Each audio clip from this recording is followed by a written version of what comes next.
बच्चों ये क्वेश्चन है इलेक्ट्रोमैग्नेटिक इंडक्शन चैप्टर से और ये सीबीएसई और नीट दोनों का ही पीवाईक्यू है।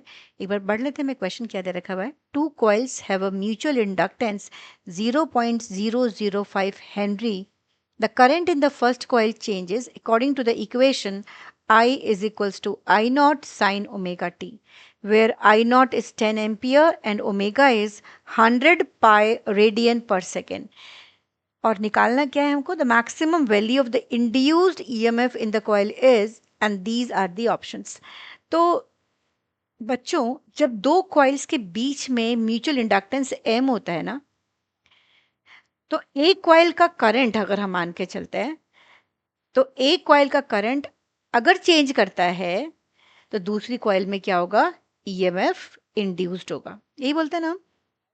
तो यहाँ पर अगर हम ये लेकर चलेंगे तो इंड्यूस्ड ईएमएफ कितना होगा? अगर मैं इंड्यूस्ड ईएमएफ की बात करती हूँ, so what will be the induced EMF in this case? हम ये बोल सकते हैं फैराडेज सेकेंड लॉ से अगर हम निकालते हैं E equal to minus D phi by D t, लेकिन मैं डायरेक्ट फॉर्मूला यूज़ कर रही हूँ बच्चों। यहाँ पर इंड्यूस्ड ईएमएफ हमारा होता है E is equals to minus M d I by D t. ठीक है, और ये कैसे आता है आपको मालूम है? Phi is equals to M I होता है, सेकेंडरी का फ्लक्स प्राइमरी का करंट, और E is equals to minus D phi by D T होता है। तो इन दो फॉर्मूलेज को यूज करके हम ये निकालते हैं। लेकिन यहाँ पर हम बात कर रहे हैं मैग्नीट्यूड की, तो ये नेगेटिव साइन हम यहाँ पर नहीं ले रहे हैं। तो हम इंड्यूस्ड ईएमएफ अगर निकालते हैं तो E हमारे पास कितना हो जाएगा? This will be M d I by D T.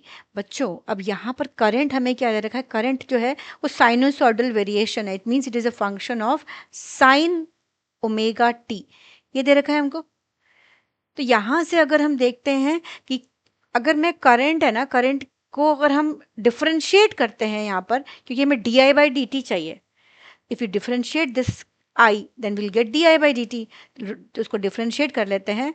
ये आया हमारा D I by D T is I naught, हमारे पास मैक्सिमम पीक वैल्यू होती है करंट की, और यहाँ से अगर हम साइन ओमेगा टी को डिफरेंशिएट करेंगे तो ये आएगा cos omega T into omega. तो मैं यहाँ पर ओमेगा को मल्टीप्लाई कर रही हूँ, cos omega T into omega. I hope this is clear.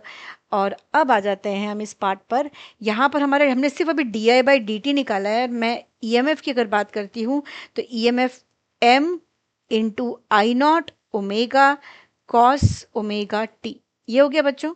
अब एक चीज़ ध्यान रखना है हमें, यहाँ पर जो ये इंड्यूस्ड ईएमएफ है this is a function of cos omega T. And what is the maximum value of cos omega T? Cos omega T की जो मैक्सिमम वैल्यू होती है वो क्या होती है? वो 1 होती है।